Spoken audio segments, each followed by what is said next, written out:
Hi అండి అందరికీ. నేను ఒక సిస్టర్ స్టోరీ చెప్తానని చెప్పాను కదా, మనకి ఇన్స్టాలో షేర్ చేశారు, చెప్పమన్నారు కూడా అని. అయితే సిస్టరు చాలా హ్యాపీగా ఉండే లైఫ్ అంట. వాళ్ళ హస్బెండ్కి జాబ్ ఉందంటండి, మంచిగా హ్యాపీగా నడుస్తుంది వాళ్ళ లైఫ్, ఒక బాబు. అయితే చాలా హ్యాపీగా ఉన్న టైంలో సడన్గా వాళ్ళ హస్బెండ్కి హెల్త్ ప్రాబ్లమ్స్ ఏమో వచ్చి హాస్పిటల్లో జాయిన్ చేస్తే చాలా డబ్బు ఖర్చు చేశారంటండి. అంటే తనకున్న గోల్డ్, ల్యాండ్ అన్నీ అమ్మేసాయి. వాళ్ళ హస్బెండ్ని అయితే బతికించుకున్నారు. దేవుడి దేవల్ల అన్న అయితే బతికారు, కానీ ఏమీ వర్క్ చేయలేరు. ఇక ఇంట్లోనే వర్క్ అయితే చేయలేరు.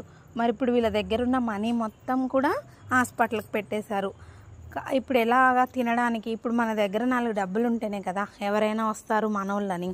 ఇప్పుడు వాళ్ళ దగ్గర ఏమీ లేదు, ఎవరు కూడా రారు కదా. తెలిసిందే ఇప్పుడున్న బయట మన పరిస్థితులు చూస్తున్నాం కదా. ప్రేమకి మనుషులకి విలువ కన్నా డబ్బుకి ఎక్కువ విలువ ఉంది.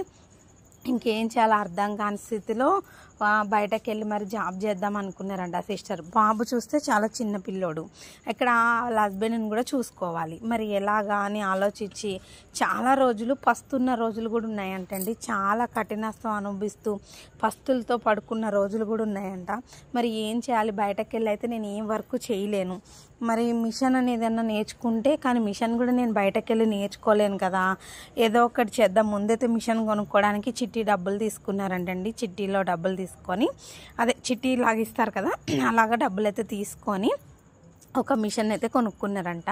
కానీ మిషన్ అనేది తనకి ఏమాత్రం రాదంటండి. అయితే ఇప్పుడు మీకు నేను వీడియోస్ కంటిన్యూగా వస్తుంటాయి. మిషన్ తను ఎలా నేర్చుకున్నారు, మిషన్ మూలంగా తన కుటుంబానికి ఎలా తోడు నిలబడ్డారో మీకు వీడియోస్ వస్తే వీడియోకి లైక్